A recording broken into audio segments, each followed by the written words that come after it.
आज हम डिस्कस करेंगे टिटेनस डिजीज इन गोट्स। ये जो पिक्चर में देख रहे हो टिटेनस का वैक्सीन है। क्या ये टिटेनस वैक्सीन हम प्रेग्नेंट गोट को लगा सकते हैं या लगाना ज़रूरी है, या टिटेनस वैक्सीन नहीं लगाए तो भी चलेगा? ये सारी चीज़ें आज हम डिस्कस करेंगे। हमेशा याद रखना, without vaccination and deworming goat farming is a myth. बिना वैक्सीनेशन और डीवर्मिंग के बिना गोट फार्मिंग में सक्सेसफुल होना मुश्किल है। आप नहीं हो सकते वैक्सीनेशन बिना और डीवर्मिंग के बिना गोट फार्मिंग में सक्सेसफुल नहीं हो सकते। तो ये जो टिटेनस है इसको हम आज डिटेल्स में जानेंगे। इसको कैसे प्रिवेंट करना है, इसका ट्रीटमेंट क्या है और किस लिए होता है, और कौन सा एनिमल कौन सा गोट है वो ज़्यादा रिस्की है और ज़्यादा प्रोन है टिटेनस होने के लिए। जो टिटेनस है ये सडन होता है, और ये जो डिजीज होता है ये बैक्टीरिया के वजह से होता है। और ये बैक्टीरिया का नाम है क्लोस्ट्रीडियम टिटानी। उसकी जो स्पोर्स है, कोई घाव के थ्रो या कोई स्किन में रप्चर हो गया उसके थ्रो बॉडी में एंटर करता है। तो आप सोचिए, अगर घाव होने पे ये एंटर करता है, कौन सा गोट या कौन सा एनिमल ज़्यादा रिस्की है, ज़्यादा प्रोन है? जो प्रेग्नेंट फीमेल बच्चा डिलीवरी करता है और जो नया बच्चा पैदा होता है, इनमें ये होने का ज़्यादा चांसेस है। तो हमको टिटेनस में ये जो दोनों है ना, मदर, न्यूली डिलीवरिंग मदर और न्यूली डिलीवर्ड किड्स, ये दोनों ज़्यादा रिस्की है। और जो टिटेनस डिजीज़ है बहुत फैटल है, होता है ना, ट्रीटमेंट करने पे भी मैक्सिमम टाइम एनिमल का डेथ हो ही जाता है।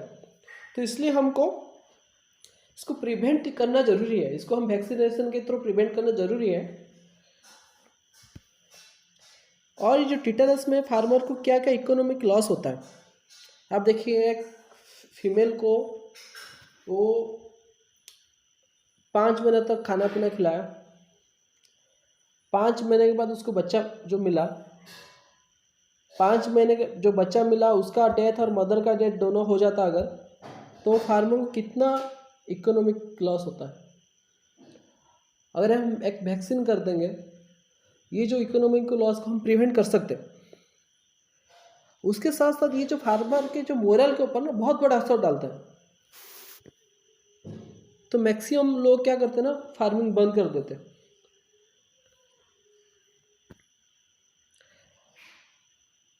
तो हमको टिटेनस वैक्सीन लगाना ज़रूरी है या नहीं, आप बताइए।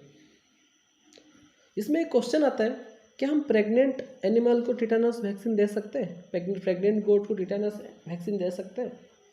बहुत सारे लोग एक मिथ फैला रखे कि प्रेग्नेंट एनिमल को हम वैक्सीन नहीं लगाना है। कुछ वैक्सीन है नहीं लगा सकते, लेकिन मैक्सिमम वैक्सीन हम प्रेग्नेंट एनिमल को लगा सकते हैं। इन केस ये जो टिटेनस जो वैक्सीन है ना, ये प्रेग्नेंट एनिमल को लगाना ही लगाना है। 3 महीने से 4 महीने के बीच जो प्रेग्नेंट मदर है, प्रेग्नेंट गोट है, उनको अगर आप टिटेनस अगर लगा दिए, जैसे उनका डिलीवरी होगा तो मदर भी सेफ है, बच्चा भी सेफ है। तो इसमें फार्मर को ज़्यादा लॉस नहीं होगा। ये वैक्सीनेशन तक कर दिया, और क्या क्या चीज़ करना है। हमको पता है कि आयरन जो जंग लग जाता है उसके थ्रू भी टिटेनस होता है। तो हम फार्म में क्या कर सकते हैं, जो आयरन का फीडर है या ड्रिंकर है उसको अवॉइड करना है। उसके जगह क्या यूज कर सकते हैं, उसके जगह हम प्लास्टिक फीडर यूज कर सकते हैं, प्लास्टिक ड्रिंकर यूज कर सकते हैं। तो हम प्लास्टिक ड्रिंकर यूज किए, वैक्सीन किए, फिर उसके बाद एक एनिमल का घाव हो गया, वुंड हो गया, तो उसको हम क्या करना, तुरंत ड्रेसिंग करना है। और जो हमारा जो प्रेग्नेंट फीमेल है जो बच्चा पैदा करते हैं, हमको पता चल जाता है 10-15 दिन पहले कि बच्चा देने वाला है। और अगर रिकॉर्ड मेंटेन कर रहे होंगे तो हमें एग्जैक्ट डेट भी पता चल जाएगा। तो हमको क्या करना है ना, उससे पहले एक सेपरेट डिलीवरी रूम रखना है, प्लान करना है ये सेपरेट डिलीवरी रूम है, और उसको हम high level of sanitization maintain करना है, उस पूरा साफ़ सफाई अच्छे से नीट एंड क्लीन करना है। उसको हम पोटेशियम वाटर उसमें उसको थोड़ा साफ़ करना है। उसके वजह से क्या होगा, जो भी बैक्टीरिया वगैरह होगा उधर उसका डेथ हो जाएगा, तो वो पूरा फुल सैनिटाइजेशन हो जाएगा। तो प्रेगनेंसी से पहले सेपरेट डिलीवरी रूम प्रिपेयर करना ज़रूरी है।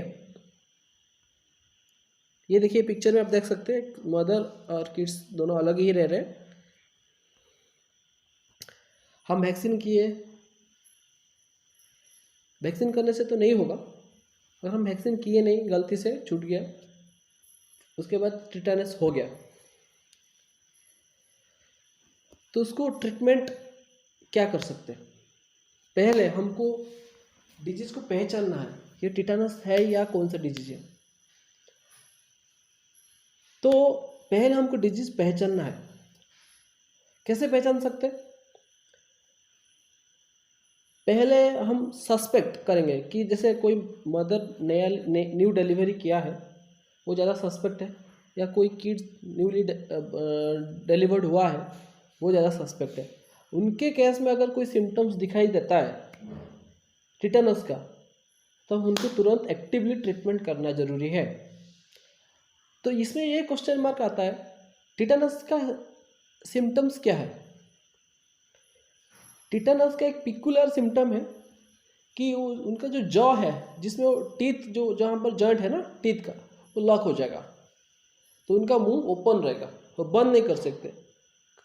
तो क्या उसके वजह से वो खाना नहीं खा पाएंगे और उनका मुंह हमेशा ओपन रहेगा। अगर ये प्रेग्नेंट कोई मतलब नया डिलीवरी किया है कोई फीमेल, या कोई किड्स नया डिलीवरी हुआ है, उनमें दिखा दे रहा है, तो उसमें आप श्योर हो जाना है कि टिटेनस हुआ है। उसके साथ साथ क्या और सिम्टम्स आ सकता है, उसके साथ साथ मसल स्पाज्म होना, मसल का मूवमेंट नहीं हो सकता, वो खड़ा नहीं हो पा रहा है, चल नहीं पा रहे, तो ये भी एक टिटेनस का सिम्टम्स है। फीवर आ रहा है, ये अगर सिम्टम्स आपको दिखाई दे रहा है, तो आपको टिटेनस में एक्टिवली तुरंत ट्रीटमेंट करना है। नहीं तो अगर थोड़ा लेट हो जाएगा, अब ट्रीटमेंट करने के बाद भी एनिमल का सर्वाइव मुश्किल है। तो ठीक है, हम अभी ट्रीटमेंट के पार्ट आ रहे, क्या क्या ट्रीटमेंट कर सकते हैं। आपको पहले से पता है कि यह एक बैक्टीरियल डिजीज है, तो हम एंटीबायोटिक लगा सकते हैं। तो इसलिए इसमें 2 एंटीबायोटिक मोस्टली इफेक्टिव है, एक इंजेक्शन पेनिसिलिन है और एक मेट्रोट्रिनिडाजोल है। तो मैक्सिमम इस केस में मैक्सिमम डॉक्टर पेनिसिलिन प्रीफर करते हैं, तो आपको इंजेक्शन पेनिसिलिन लगाना है। अगर कुछ कुछ एनिमल में पेनिसिलिन रिएक्ट करता है, कुछ रिएक्शन देता है, उस केस में आप मेट्रोट्रिनिडाजोल यूज कर सकते हैं। अगर हम पेनिसिलिन यूज कर रहे हैं, उसका डोज क्या रहेगा? उसका डोज रहेगा 40,000 इंटरनेशनल यूनिट पर केजी। 1 केजी की 40,000 इंटरनेशनल यूनिट देना है। तब जो पेनिसिलिन वैक्सीन जो एंटीबायोटिक लोगे, उसमें आप अच्छे से देखना कि कितना ml में कितना इंटरनेशनल यूनिट है, और एक्सपायरी डेट जरूर चेक करना। फिर उसके बेसिस में उस गोट को ये एंटीबायोटिक एडमिनिस्टर करना है, एंटीबायोटिक देना है। पेनिसिलिन दे दिए, उसके साथ एक डाइआज़ापाम, ये क्या है ना, मसल रिलैक्सेंट है। वो जो मसल का स्टिफनेस हो जाता है, पेन होता है, तो उसको रिलैक्स करने के लिए इंजेक्शन डाइआज़ापाम देना। इसका जो डोज है 0.1 mg पर केजी, और ये दोनों इंट्रामस्कुलर देना है, और इसका ट्रीटमेंट 3 दिन तक कंटिन्यू करना है। उसके साथ साथ कोई अगर घाव वगैरह है, उसको हम बेटाडीन के साथ ड्रेसिंग करेंगे। अगर हम बहुत जल्दी ट्रीटमेंट किए हैं, तो ये मोस्टली इस केस में एनिमल रिकवर हो जाता है, और थोड़ा बहुत लेट हो जाता एनिमल का फेटल हो जाता, डेथ हो जाता। तो हमेशा याद रखना, जो टिटेनस डिजीज़ है बहुत फेटल डिजीज है, इसमें वैक्सीन करना ज़रूरी है। तो अगर एक फार्मर के पास लिमिटेड वैक्सीन है, कम वैक्सीन है टिटेनस का, वो क्या करेगा, कौन सा एनिमल को प्रायोरिटी करेगा, कौन सा एनिमल को ये देगा और कौन सा एनिमल नहीं देगा। उसके पास अगर टिटानस वैक्सीन लिमिटेड क्वांटिटी में है, वो पहले जो प्रेग्नेंट फीमेल है 3 महीने से 4 महीने के बीच, उनको पहले ये इंजेक्शन टीटी देगा। अगर बाद में बच रहा है तो दूसरे फीमेल को फर्स्ट, देन मेल, ऐसे आपको प्रायोरिटाइज करना है। आप इंश्योर करना है, हमेशा इंश्योर करना है, क्योंकि टिटानस वैक्सीन बहुत कम उसका प्राइस कम भी है, तो हमेशा हर एनिमल को देना जरूरी है। तो आप हमेशा कोशिश करना कि टिटानस वैक्सीन का अवेलेबिलिटी आपके पास रहे और सारे एनिमल को टिटानस वैक्सीन से वैक्सीनेट करें। और ऐसे इन्फॉर्मेटिव वीडियो आपको आप जानने के लिए आप मेरे चैनल को सब्सक्राइब कीजिए, और ये मेरे को मोटिवेट करता रहेगा। मैं आपके लिए इससे और अच्छा वीडियो, जो गोट डिजीज़ है उसको ट्रीटमेंट क्या करना है, कैसे हम कम पैसा इन्वेस्ट करके ज़्यादा प्रॉफिट पा सकते हैं, ऐसे बहुत सारे वीडियोस आएगा। ये तो शुरुआत है, बस आप मेरे को मोटिवेट करते रहिए। Thank you.